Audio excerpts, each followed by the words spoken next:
Tu dois résoudre dans R l'inéquation moins x carré plus x moins 7 supérieur ou égal à 0.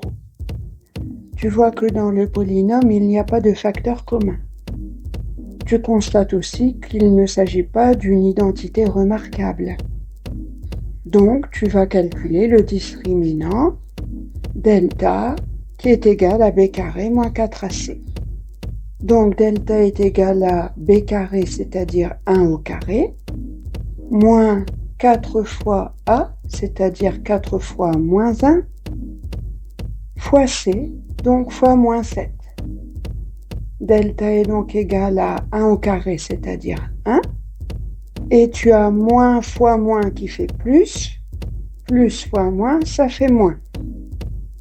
Donc moins 4 fois 7, 28. Et 1 moins 28, ça fait moins 27. Donc delta est inférieur à 0. Ça veut dire qu'il n'y a pas de solution pour l'équation moins x carré plus x moins 7 égale 0. Ce polynôme ne peut pas être égal à 0. Ce polynôme est de la forme ax carré plus bx plus c. Donc moins x carré plus x moins 7. Ça veut dire que a est égal à moins 1. Et si a est égal à moins 1, il est inférieur à 0, ça veut dire que la courbe est d'abord croissante, puis décroissante. Et nous savons que moins x carré plus x moins 7 ne peut pas être égal à 0. Donc la courbe sera forcément en dessous de l'axe des abscisses. La courbe ne peut pas croiser l'axe des abscisses. Nous comprenons donc que moins x carré plus x moins 7 est forcément strictement inférieur à 0. Et dans ce cas, moins x carré plus x moins 7 est supérieur ou égal à 0 sur l'ensemble vide, c'est-à-dire jamais. Maintenant, nous allons utiliser une deuxième méthode pour résoudre dans R cette inéquation, moins x carré plus x moins 7. Il s'agit d'utiliser la dérivée de ce polynôme. Et la dérivée de moins x carré, c'est moins 2x.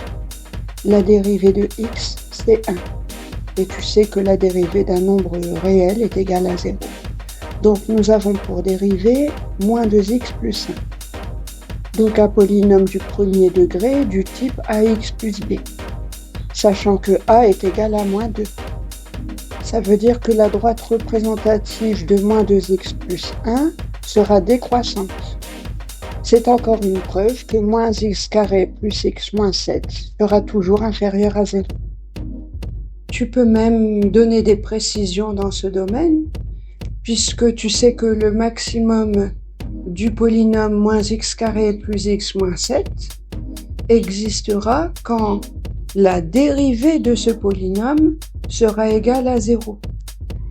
Donc il te suffit de résoudre l'équation moins 2x plus 1 égale 0 pour trouver la valeur de x pour laquelle le maximum du polynôme existe. Tu as donc moins 2x plus 1 qui est égal à 0. Ça veut dire que 2x est égal à 1. Ça veut dire que x est égal à 1 demi.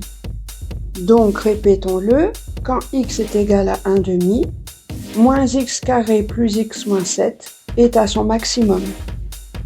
Donc x égale 1 demi, c'est l'abscisse du point maximum de la courbe du polynôme du second degré. Quelle est son ordonnée?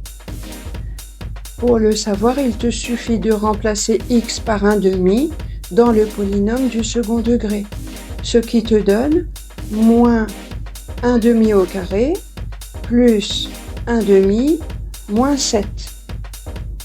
Maintenant tu développes, ça te donne 1 demi au carré, ça fait 1 quart.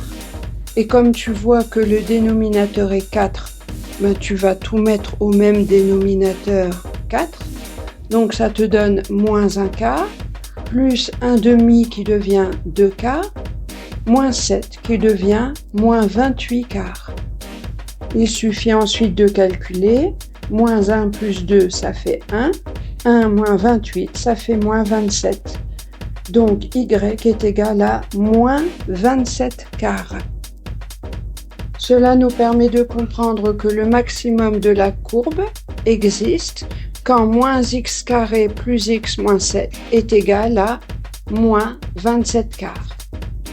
Ça veut dire que le polynôme ne peut pas prendre une valeur au-dessus de moins 27 quarts. Et ce, quand l'abscisse du point est égale à 1 demi. Cette deuxième méthode nous prouve que moins x carré plus x moins 7 est strictement inférieur à 0 et que donc ce polynôme est supérieur ou égal à 0 sur l'ensemble vide, c'est-à-dire jamais.